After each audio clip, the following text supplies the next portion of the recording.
More problems for Donald Trump. A grand jury indicting the former president in an investigation into efforts to overturn the 2020 presidential election. He's charged with 4 counts in the election case and expected to be arraigned on Thursday.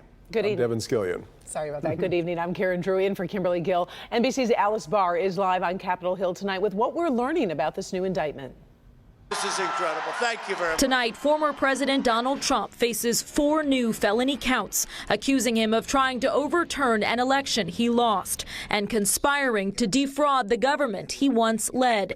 The indictment is the 3rd against former President Trump, centering on his actions leading up to the deadly January 6 Capitol attack, which Special Counsel Jack Smith called an assault on democracy fueled by lies. Lies by the defendant targeted at obstructing a bedrock function of the U.S. government, the nation's process of collecting, counting, and certifying the results of the presidential election. The indictment alleges that former President Trump spread lies that the election was stolen through widespread fraud, claiming he had actually won, and that, quote, these claims were false, and Mr. Trump knew that they were false.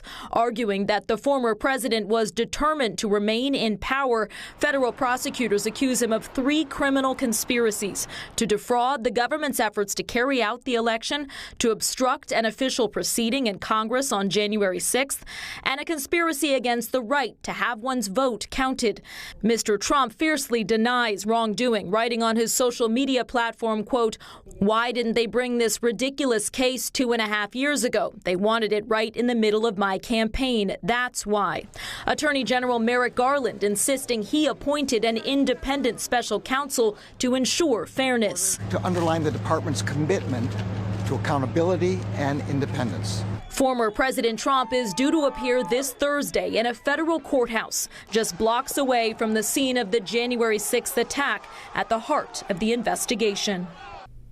Metropolitan Police said tonight they were monitoring and planning to ensure the safety of everyone here in D.C. leading up to that court appearance. Security has also stepped up around a courthouse in Atlanta, where a separate Trump indictment could be coming soon regarding efforts to overturn the 2020 election results in Georgia.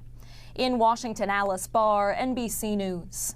The new indictment also contends Donald Trump knowingly made false statements about alleged election fraud here in Michigan. A 3-page section outlines alleged actions Trump and his attorneys took to overturn the election. The indictment references the former president claiming there was a vote dump in Detroit. You can read the full 45-page indictment right now on the homepage of clickondetroit.com.